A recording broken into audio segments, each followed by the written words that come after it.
amis, j'ouvre cette vidéo de mes thématiques ce mois-ci. Et là, on va parler dans cette vidéo des lectures que je fais sur le long terme, au long cours. Je parle des lectures qui prennent du temps, qu'il faut savourer, qu'on lit doucement pour ne pas ingurgiter ça trop vite. Alors, je vais d'abord vous parler d'un que je viens de terminer, qui est une pièce de théâtre. Alors, le théâtre, comme la poésie, pour moi, c'est une lecture de chevet. J'appelle ça une lecture de chevet parce que je le lis, vraiment, je me couche et je feuillette quelques pages.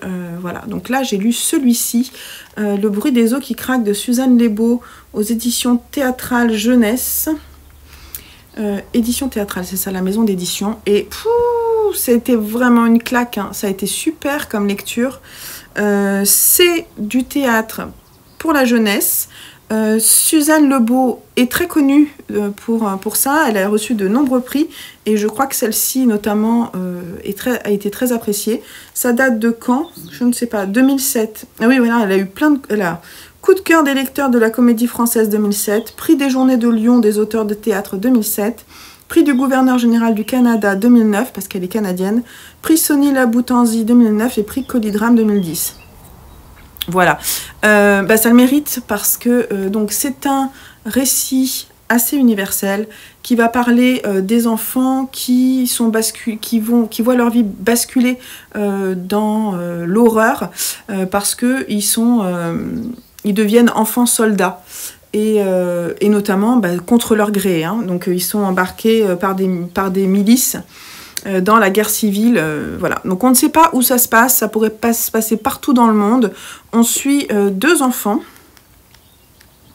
qui sont Elikia, qui a 13 ans, qui est une jeune fille, qui est vraiment devenue enfant soldat, c'est-à-dire qu'elle a une arme avec elle.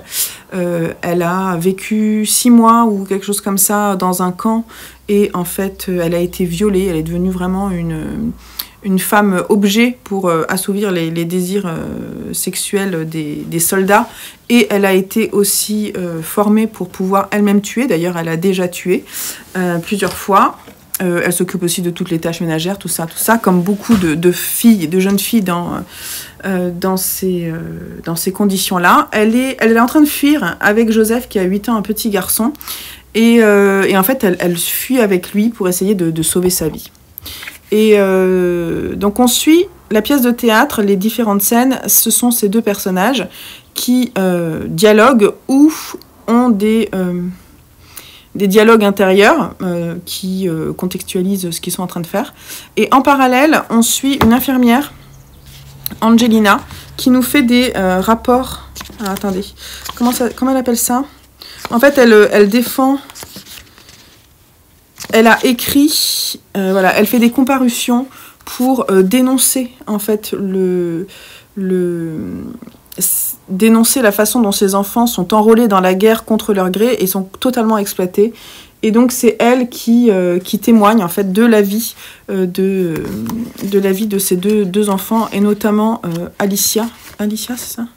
Elikia et Joseph Elikia qui je vous raconte pas l'histoire parce que du coup ils s'enfuient et on voit s'ils y arrivent ou non. Et c'est extrêmement touchant, c'est extrêmement beau à faire lire à vos enfants. Alors attention, moi je disais à Joseph ce matin, je pense que tu pourrais le lire. Simon n'a pas voulu le lire parce qu'il a trouvé le sujet trop triste, mais franchement, il faudrait le lire, quoi. Il faudrait le lire parce que encore aujourd'hui, ces situations existent, donc il faut mettre le doigt dessus. Et Suzanne Lebeau, à la fin, nous explique rapidement comment elle a vu l'urgence d'écrire ce texte. Et parce que ça existe encore, donc il faut absolument en parler et éveiller les consciences de tous et notamment de nos enfants. Voilà. Donc ça, c'est un des premiers livres de chevet que j'ai lu. Sinon, je vais lire, et d'ailleurs je vais le commencer ce soir, un recueil de poèmes que m'a offert Sylvette, Mes forêts, de Hélène Dorion, qui est aussi québécoise. Tiens, c'est rigolo. Voilà, donc je ne sais pas, je vais aller dedans sans savoir, je préfère, désolée, mais je vous en parlerai après.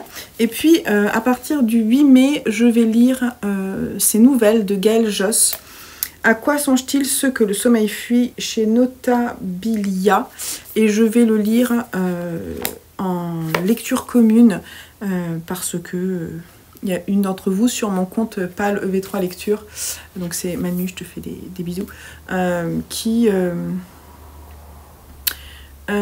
qui m'a dit qu'elle voulait le lire aussi, et du coup on allait le lire ensemble, donc c'est ce qu'on va faire. Et bah c'est tout, donc ça c'est ce que je vais lire, et puis bah j'ai en cours autre chose, mais je vous emmène avec moi dans l'atelier. Donc j'ai aussi en cours, et j'aimerais la terminer, cette méga bombe, non la bombe, c'est une mauvaise plaisanterie, hein. La bombe chez Glénat de Alcante, Bollé et Rodier, qui pèse son poids, et j'en suis bah, à la moitié, et ça, c'est la lecture au long cours, quoi, parce qu'il faut que je me motive pour y aller. Le sujet n'est pas forcément marrant, mais c'est très bien quand je suis dedans. Donc là, ce que je me disais, c'est que j'allais la laisser dans l'atelier et peut-être la prendre, je sais pas, quand je déjeune toute seule. Par exemple, aujourd'hui, je déjeune toute seule. Et la prendre pour bouquiner, parce que du coup, en plus, je peux tourner les pages simplement. Donc, bah, je vais la terminer, puis je reviendrai vous en parler en détail. J'en ai déjà parlé un petit peu dans le week-end graphique que je vous ai posté en début mai, là. Et bah, je vais la terminer. Donc c'est ma lecture au long cours. Et bah, dès que j'ai terminé l'un de ces livres, je viens vous en reparler. Et puis bah, clore cette vidéo par la suite. Donc à plus tard.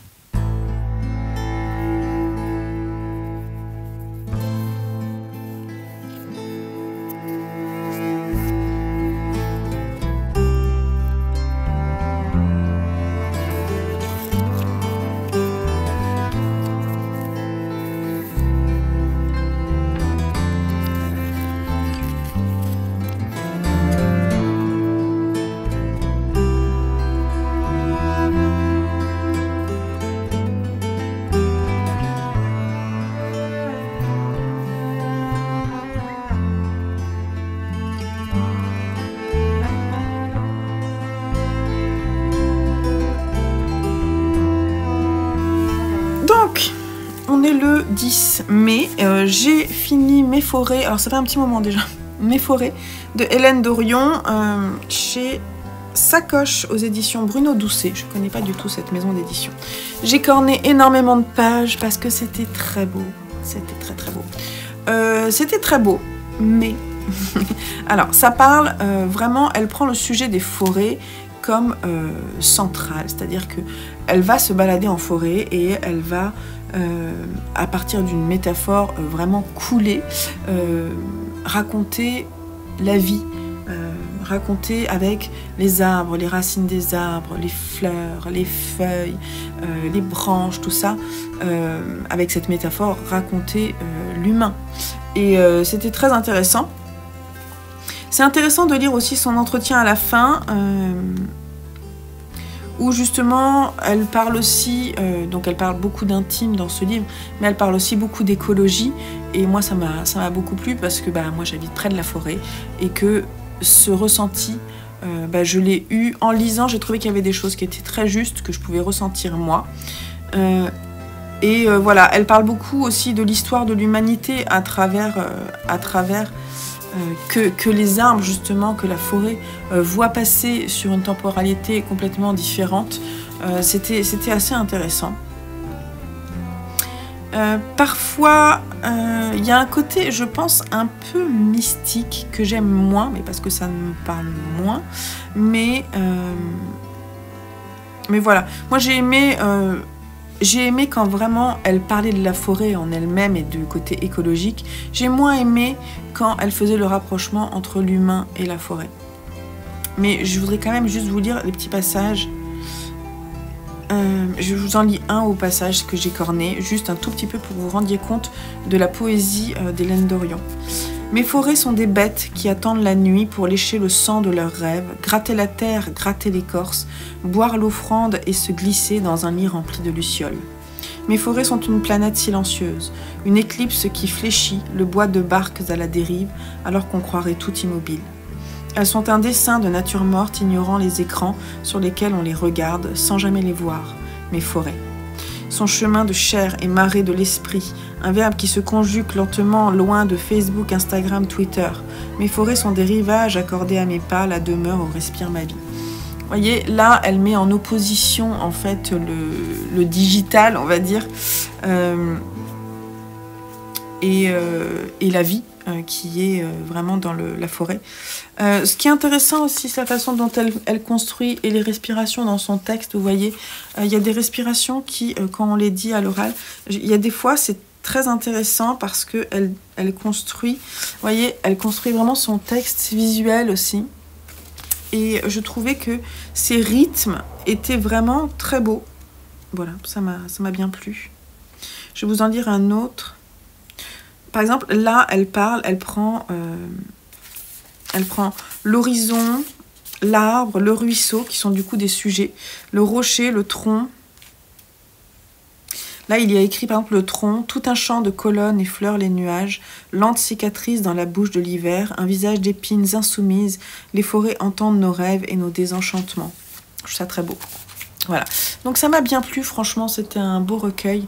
Je pense que j'ai dû lui mettre 16 ou 17. Ça m'a bien plu. Et Sylvette, je te fais un bisou si tu passes par là, parce que c'est toi qui me l'as offert. Donc j'ai bien aimé ma lecture. Et dans les lectures de chevet, bah, la bombe, j'ai pas avancé, je l'ai mis en stand-by, mais je vais le reprendre. Et j'ai commencé À quoi songe-t-il ce que le sommeil fuit de Gaël Fosse, qui me semble plutôt sympa. Donc ces deux-là, je viendrai vous en parler, et puis je finirai la vidéo sur ces deux-là. Voilà.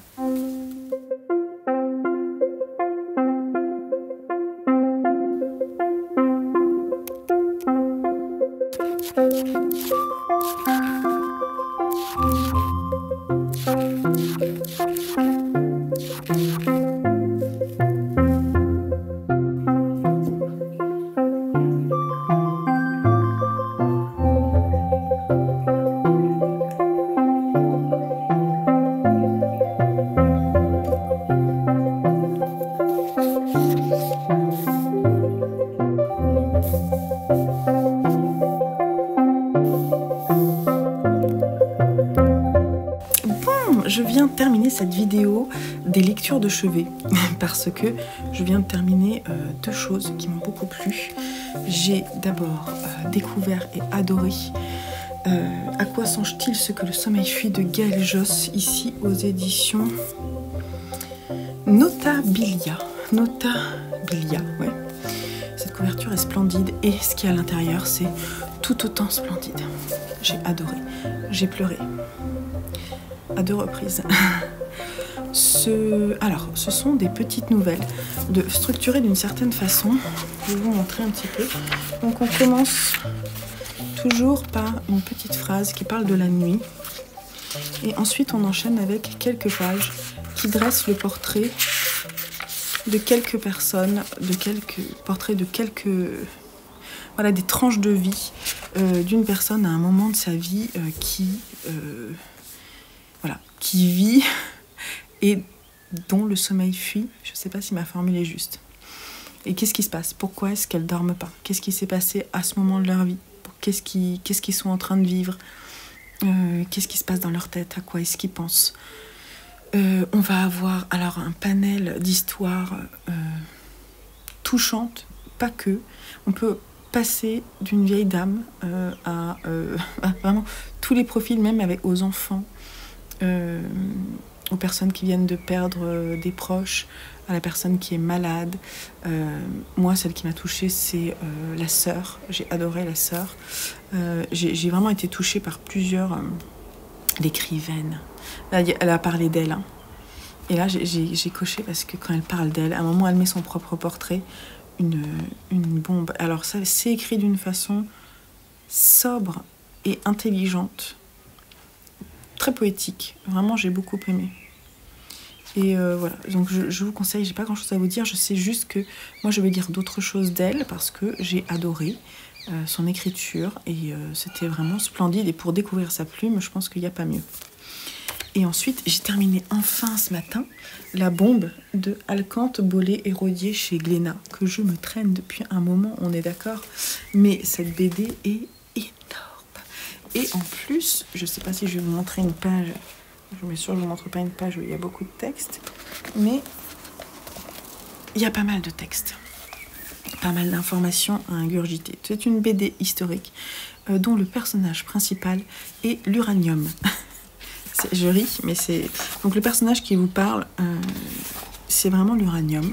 On va savoir un petit peu au départ comment les hommes ont utilisé l'uranium, et puis on va arriver très vite avant la Seconde Guerre mondiale, vers 1939, et les premières inventions, savoir un peu ce qu'on pourrait en faire, et notamment la création de la bombe atomique.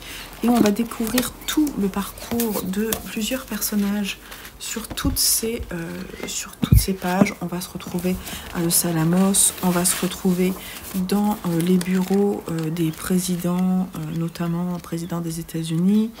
On est aussi près de Staline, on est chez les Japonais, on est chez les Russes, on est à travers le monde.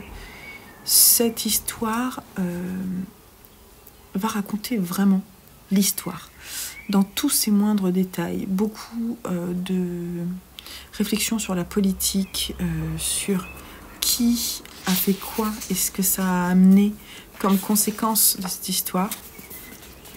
Dans quel pays, comment il a fallu faire pour aller chercher l'uranium et pouvoir le récupérer, et le plutonium, quelles ont été les inventions des différents scientifiques. Il y a un portrait qui est fait de chaque personne. L'histoire va jusqu'à l'explosion des 2 bombes nucléaires et des conséquences. On va aussi suivre... On va suivre aussi, je termine, on va suivre les personnages aussi après cette bombe, après. Alors il est beaucoup plus court, vraiment l'épilogue c'est vraiment la suite, voilà.